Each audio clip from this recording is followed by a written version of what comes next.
ఓం నమ శివాయ. ఓం నమ శివాయ. హర హర మహాదేవ. శంభో శంకర. ఓం నమ శివాయ. శివపంచాక్షరీ మంత్రము. ఓం నమ శివాయ. ఈ శివపంచాక్షరీ మంత్రాన్ని నిరంతరము మనము ఉచ్ఛ్వాస నిశ్వాసాలతో సమానంగా స్వీకరించి అనుసంధానం చేసుకుని జపం చేస్తూ ఉంటే అంతకంటే కావలసినటువంటి వేరే మంత్రములు ఏవి అవసరం లేదనేది పెద్దల వాక్యం. శ్రీ కాలడి శంకరులు, శంకరాచార్యుల వారు మనకు అందించినటువంటి, అనుగ్రహించినటువంటి స్తోత్ర రత్నములలో ప్రధానమైనదిగా చెప్పబడిన శివ క్షమార్పణ స్తోత్రం. ఆ శివ క్షమార్పణ స్తోత్రంలో మనము 6వ శ్లోకం దాకా తెలుసుకున్నాము. 7, 8 శ్లోకాలలో స్వామివారు ఏ రకంగా ఆత్మనివేదన చేస్తున్నారు అనేది చూద్దామా. నో శక్యం స్మార్తకర్మ ప్రతిపదగహనే ప్రత్యవాయాకులాఢ్యే శ్రౌతే వార్తా కథం మే ద్విజకుల విహితే బ్రహ్మమార్గానుసారే తత్వో అజ్ఞాతే విచారే శ్రవణం అననయో కిం నిదిధ్యాసితవ్యం క్షంతవ్యో మే అపరాధ శివ శివ శివ శంభో శ్రీ మహాదేవ శంభో.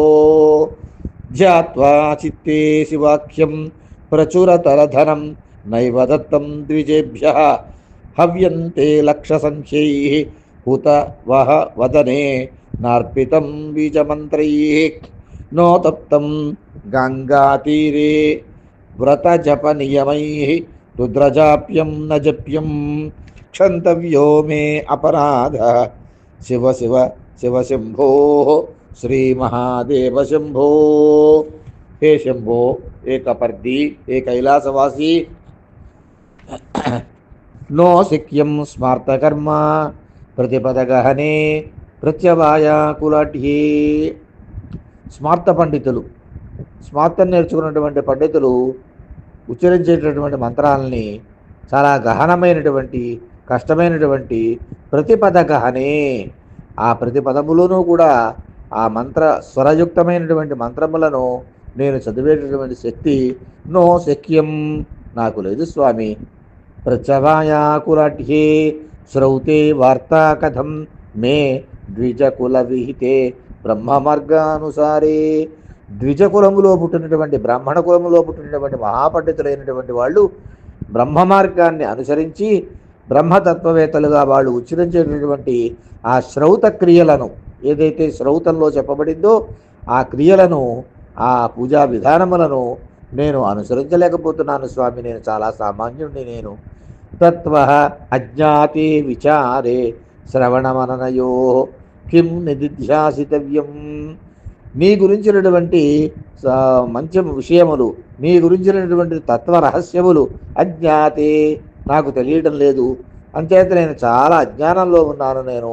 కాబట్టి నీ గురించి వినడం కానీ, నీ గురించి చరిత్రలన్నీ కూడా మననం చేసుకోవడం కానీ ఏమీ చేసుకోలేనటువంటి అజ్ఞానిగా ఉండిపోయాను. పరమ లౌకికమైనటువంటి విషయముల పట్ల వెంపరలాడుతూ పరుగులు పెడుతున్నాను నేను. ఇవి అశాశ్వతములు అని తెలిసినప్పటికీ కూడా శాశ్వతములైనటువంటి నీ యొక్క బ్రహ్మజ్ఞానాన్ని గురించి, ఆత్మజ్ఞానాన్ని గురించి నేను ధ్యానం చేసుకోలేకపోతున్నాను, తెలుసుకోలేకపోతున్నాను. క్షంతవ్యో మే అపరాధ, నా యొక్క అపరాధాన్ని మన్నించు స్వామి. నేను చాలా సామాన్యుణ్ణి, అక్షరజ్ఞానము లేనివాడిని నేను.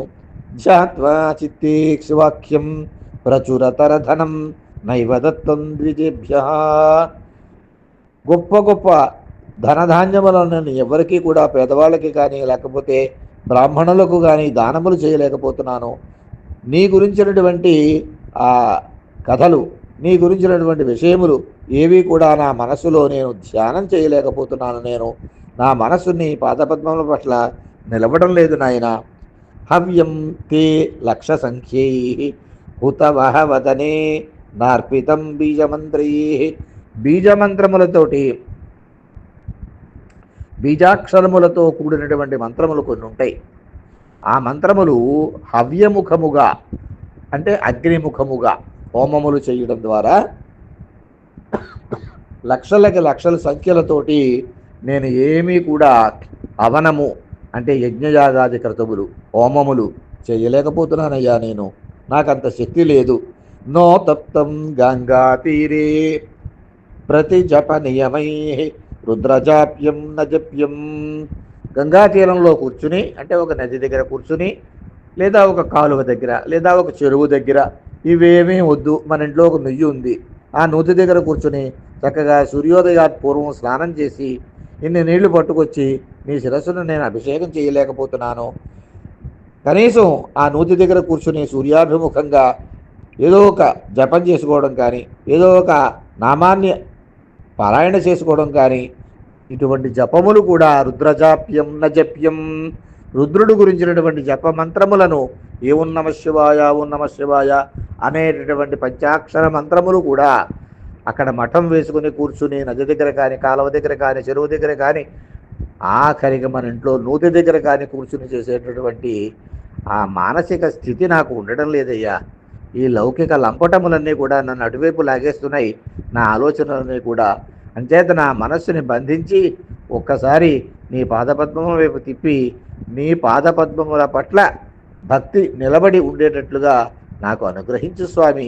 ఈ పైన చెప్పబడిన విషయాల్లో ఏ ఒక్క పని కూడా చేయడానికి నేను అశక్తుడను, అజ్ఞానుడను. నాకు ఏర్పడినటువంటి అజ్ఞానాన్ని తొలగించు స్వామి. నీ పాదపద్మముల పట్ల భక్తిని నాకు అనుగ్రహించు స్వామి. నేను చేస్తున్నటువంటి తప్పులను క్షమించు స్వామి. క్షమస్వచమే అపరాధం అని 8వ శతాబ్దంలో ఆ కాలడి శంకరులు చిన్న వయసులో బాలుడుగా ఉండగా, ఈవేళ ఈ శతాబ్దంలో మనం చేసేటటువంటి తప్పిదములు ఇవన్నీ కూడా తెలుసో తెలియకో అజ్ఞానం వల్ల, అహంకారం వల్ల చేసేవన్నీ కూడా ఆయన ఊహించి రాశారు అంటే ఆయన సాక్షాత్తు పరమేశ్వర యొక్క స్వరూపమని తప్పక మనం నమ్మాలి. కాబట్టి ఇవన్నీ మనం చేయలేకపోయినా ఈ హోమాలు, ఈ జపాలు, ఈ పూజలు, ఇవన్నీ వేదాధ్యయనము అందరికీ సాధ్యమైన విషయం కాదు. కాబట్టి అందరూ చేయలేకపోయినా చాలా సూక్ష్మోపాయంగా మనకు అనుగ్రహించినటువంటి మంత్రం ఏమిటి అంటే శివ పంచాక్షరి. ఓం నమ శివాయ, ఓం నమ శివాయ, ఓం నమ శివాయ అనేటటువంటి మంత్రాన్ని మనము నిరంతరము కూడా మనం ఏ పనిలో ఉన్నా సరే, ఇంట్లో నైమిత్తికమైనటువంటి లౌకికమైనటువంటి ఏ పనుల్లో ఇంట్లో ఉన్నా సరే, చదువుకుంటున్నా, ధ్యానం చేసుకుంటున్నా, అన్నం తింటున్నా, నిద్రపోతూ ఉన్నా, ఎక్కడైనా ప్రయాణమై వెడుతూ ఉన్నా, నిరంతరము కూడా మన మనసులో ఓం నమ శివాయ అనేటటువంటి పంచాక్షరి జపం తిరుగుతూ ఉండాలి. అలా మనం అలవాటు చేసుకుంటే ఏదో ఒక క్షణంలో ఆ పరమేశ్వరుని యొక్క అనుజ్ఞ మనకి లభిస్తుంది.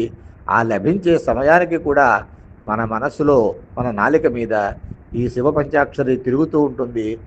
మనకు తెలియకుండానే ప్రణోత్క్రమణ సమయంలో ఆ పరమేశ్వర సన్నిధానానికి ఈ మంత్రం యొక్క ఫలితం వలన చేరుకుంటామనేది పెద్దలు చెప్పినటువంటి మాట. ఆ మాటలను మనం అనుసరిద్దామా? స్వస్తి.